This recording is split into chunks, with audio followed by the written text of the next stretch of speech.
Answered in kind, 51. And they say people never change. Imagine a child, tender as an unopened letter, stepping into the brutal agora of adolescence. He learns quickly that language can be weaponized.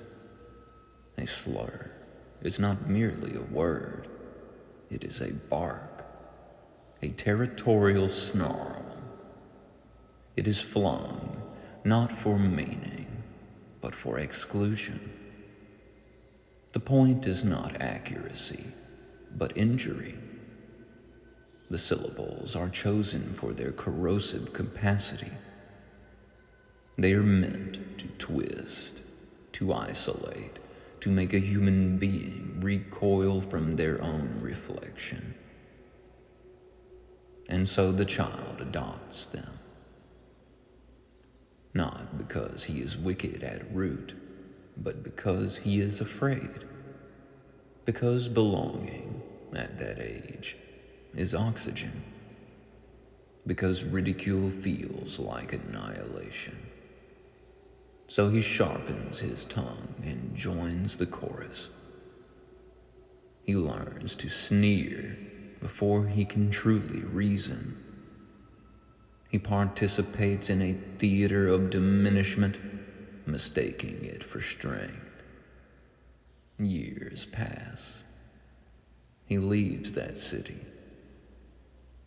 The echo of those words lingers like a sour aftertaste. Somewhere along the way, the momentum of his speech catches up to him. The arc completes itself. Perhaps someone flings the same poison at him. Perhaps he watches a younger face flinch under a phrase he once used so casually. Perhaps he hears himself in a recording and recoils. Whatever the catalyst, the momentum arrives, unbidden, incandescent. Recognition, metanoia. The Greek word is austere but seismic, a change of mind, a reorientation of the inner compass. It is not cosmetic reform. It is ontological recalibration. He feels the weight of what he has sown. The shame is not theatrical. It is interior and private and blistering. He does not defend himself. He does not rationalize. He sees, and that seeing wounds him. But the wound is clean. It is not festering denial. It is surgical awareness. It aches. It humbles. It burns away pretense. And over time, because time is required for all authentic alchemy, it heals. The scar remains, perhaps, but he no longer identifies with the boy who barked in corridors.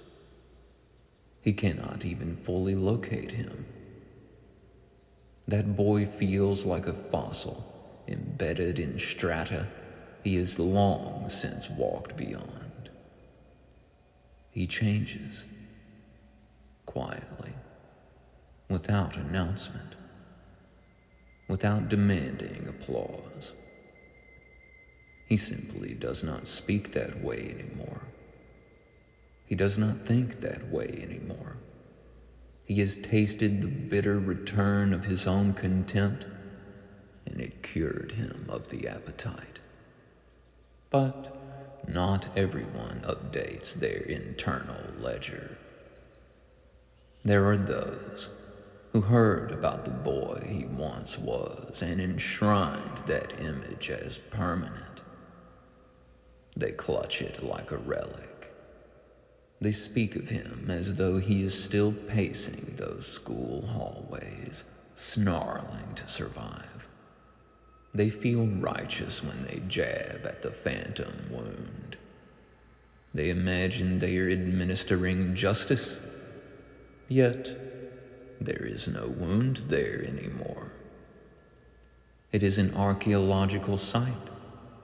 The excavation has already been completed, the bones catalogued, the lesson absorbed. What they are stabbing at now is air.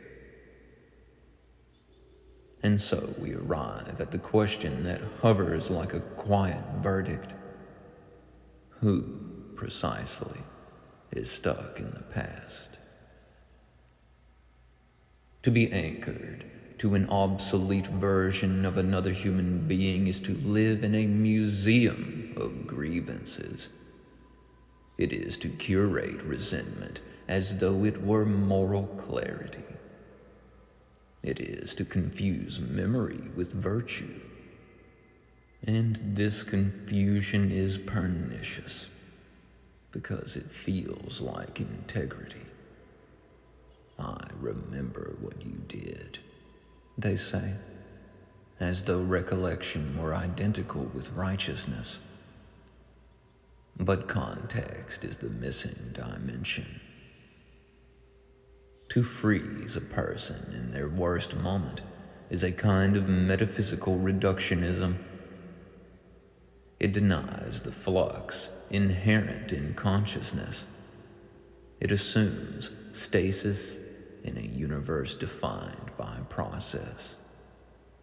Even the atheist who rejects the vocabulary of sin understands, at some subterranean level, the absurdity of eternal guilt for finite ignorance. We recoil from the notion that a single error should become an immutable identity, and yet we enact that very logic upon one another. There are those who believe that poking at someone else's healed scar will somehow disinfect their own unexamined pain. They prod at what no longer bleeds, hoping the spectacle will soothe their private hemorrhage. It does not. Contempt does not cauterize contempt. It multiplies it. They say people never change, but observe carefully. The accusation often emerges from those who are terrified to examine themselves. To declare that no one changes is to absolve oneself of the responsibility to attempt it. If transformation is impossible, then stagnation becomes a philosophy rather than a failure of courage. Look at the so-called top of society, the lavish rooms, the gilded fixtures, the rigid performance of success, the smiles stretched thin as wire, the midnight glow of screens where indignation is typed into the void. There is a peculiar desiccation there sometimes, a dryness of spirit concealed beneath acquisition. The more they accumulate, the more brittle they appear. What good are the grand edifices if one cannot savor the ordinary? What is the utility of gold leaf if one trembles alone at night, haunted by irrelevance?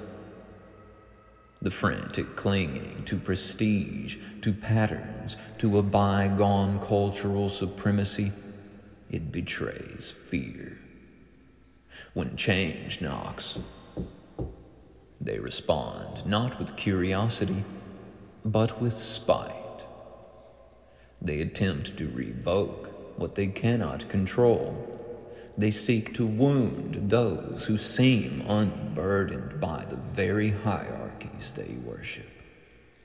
It is the death knell of an identity built on exclusion. And yet, at the so-called bottom, there are those who labor long hours and still find reverence in a sunrise. They lack opulence, but they possess presence. They have not mistaken the race for life itself. They understand, perhaps intuitively, that there is no finish line. The horizon recedes with every step. To sprint toward it is to exhaust oneself for a mirage. Some are so busy running that they never ask who set the course. They pursue an abstraction called winning, without interrogating the premise. And in the process, they neglect the subterranean work, the excavation of shame, the examination of fear, the gentle dismantling of inherited cruelty. If you never stop to look at your own pain, you will inevitably weaponize it. Unexamined shame ossifies into scorn. Unacknowledged fear masquerades as superiority. And step by incremental step, you can walk yourself into darkness without ever noticing the dimming. But here's the subtle mercy. You cannot entirely blame yourself. Who taught you to sow? Who modeled introspection rather than ridicule? Two children stand before their father. The father says, "Why have you no harvest? Why do you stand before me empty-handed? Why has your ground yielded nothing?" And the children, with clear and quiet eyes, answer, "We learned it from you. You never taught us how to sow. You only taught us how to sneer at another's crops." Patterns cascade across generations like sediment. Each layer bears the imprint of the last. And yet, at some point, someone must interrupt the inheritance. A teenager ignores a warning and returns with a scar. "I know," says the elder, revealing his own. There is something almost sacred in that exchange. The repetition is tragic, yes, but it is also instructive. The scar is not proof of damnation. It is evidence of survival and potential revision. They say people never change. But change rarely descends from the top of a hierarchy. It germinates in quiet recognition. It erupts in private humiliation. It crystallizes in the moment when the arc of one's own cruelty returns and lands with undeniable force. That moment is excruciating and emancipatory. Because once you see, you cannot unsee. The person who once wronged you may have already traversed that crucible. They may have endured their own interior reckoning. They may wake each morning resolved never to repeat the harm. The wound they carried when their arc completed itself may have taken years to close. But now it has. They see beyond the scar. They feel love where once there was defensiveness. Meanwhile, you may still be gripping the original injury like a talisman. You rehearse it. You polish it. You revisit it as though it were the only reliable narrative in your possession. And in doing so, you keep yourself tethered to a version of them and of yourself that no longer exists.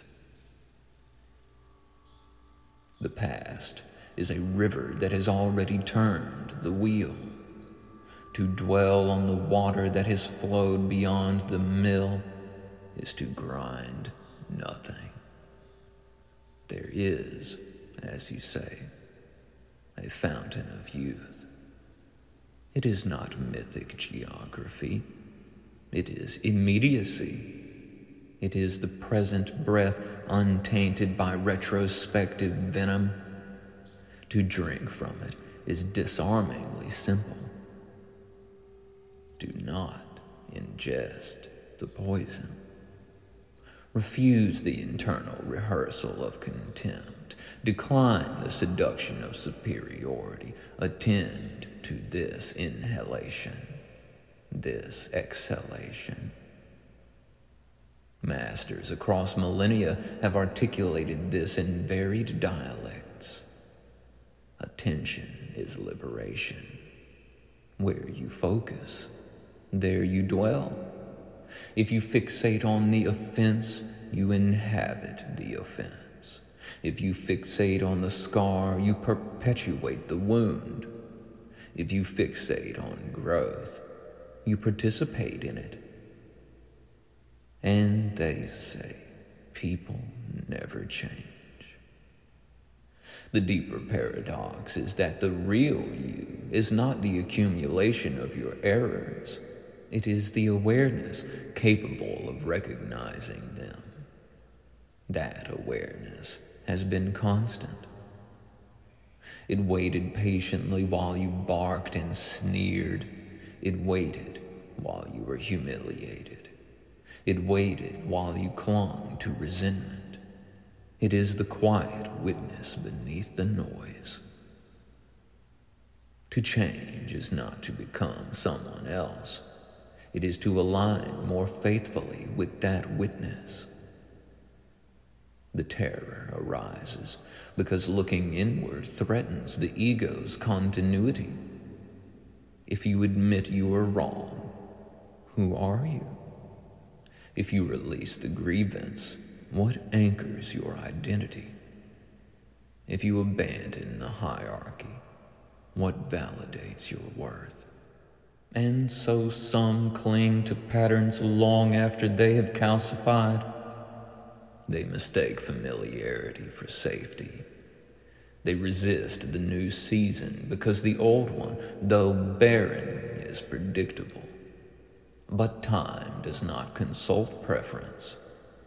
The so-called top cannot indefinitely command the tide. The so-called bottom cannot remain perpetually disregarded. Change is not a coup. It is a current. Those who refuse to adapt often interpret adaptation as betrayal. They double down. They sneer harder. They attempt to retract what is already shifted. And in doing so, they reveal their own obsolescence. It is not wealth that drives a soul. It is fixation.